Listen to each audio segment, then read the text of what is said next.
Il n'est pas possible de suivre la Bible sans aller à l'encontre de la Bible. Ceci est parce que la Bible est pleine de contradictions et le travail des différentes églises chrétiennes, en fait, c'est justement de réussir à dire ça il faut le suivre, ça il faut pas le suivre, pour essayer de mettre un petit peu de cohérence. Mais c'est aussi l'exacte raison pour laquelle il y a plusieurs dizaines de milliers de dénominations chrétiennes, parce que personne n'est capable de se mettre d'accord. Alors, pourquoi est-ce que les juifs ne peuvent pas manger de porc, mais que les chrétiens le peuvent? Nous avons une explication historique. À l'époque de la compilation de la Torah, il y a environ 2500 ans, Israël est contrôlé par l'Égypte.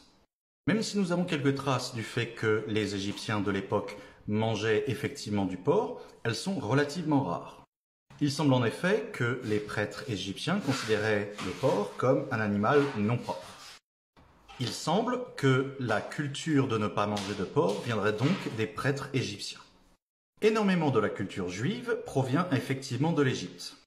Je vous conseille Les Secrets de l'Exode qui, à l'origine, est un livre en français, donc vous pouvez le trouver très facilement en français.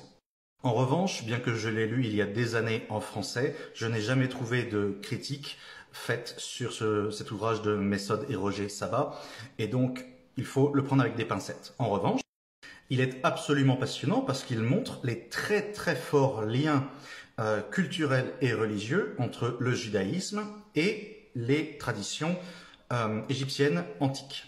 Cette similarité culturelle a créé un terreau fertile, notamment pour d'autres cultures qui partageaient la culture égyptienne. On le retrouve par exemple à Aksum.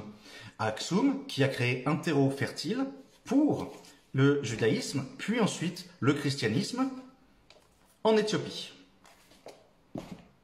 On sait en effet que la circoncision existait en Égypte bien avant la Torah. Nous avons des traces de la circoncision en Égypte il y a plus de 4500 ans et il semble qu'elle aurait commencé à être pratiquée il y a entre 5000 et 6000 ans en Égypte et qu'elle-même serait une pratique qui vienne de l'Afrique subsaharienne. C'est ainsi qu'énormément de la culture égyptienne, très ancrée au Moyen-Orient et en particulier dans les frontières actuelles d'Israël, ont eu un impact profond, non seulement sur la Torah, mais aussi dans les cultures environnantes. En revanche, cette culture n'était pas du tout présente chez les Grecs et plus à l'ouest, chez les Romains. Or, les premiers chrétiens sont avant tout des Grecs. C'est pour ça que le Nouveau Testament a été à l'origine écrit en grec. Or, quel est le meilleur moyen dans le monde gréco-romain pour faire qu'une personne soit haïe? Eh bien, vous dites que cette personne pratique les pratiques juives et égyptiennes. Vous pouvez en effet voir ce qui a été dit à propos de l'empereur Elagabalus, qui est considéré comme l'un des empereurs les plus impopulaires de l'Empire romain. Une des choses qui était affirmée à son sujet est qu'il était circoncis et qu'il ne mangeait pas de porc. Donc, jusque dans les années 50-60 de notre ère, les premiers convertis au christianisme, qui ne s'appelle pas encore d'ailleurs christianisme et qui est toujours considéré comme une branche du judaïsme, est fait au sein des populations juives. Mais dans un second temps, à partir de la fin du 1er siècle de notre ère, nous nous retrouvons avec principalement des auteurs grecs et des gens qui ont une culture grecque. Afin d'évangéliser le plus de monde possible, les premiers chrétiens de culture grecque adaptent donc le discours de Jésus et de la Bible à leur propre culture à eux pour qu'il soit audible dans le monde gréco-romain.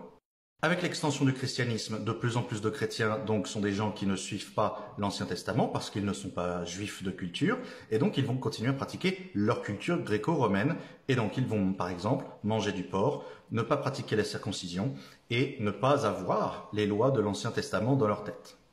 Les premiers chrétiens vont donc continuer à vivre avec leur culture gréco-romaine et donc ne pas appliquer les règles de l'Ancien Testament qui sont des règles juives et égyptiennes.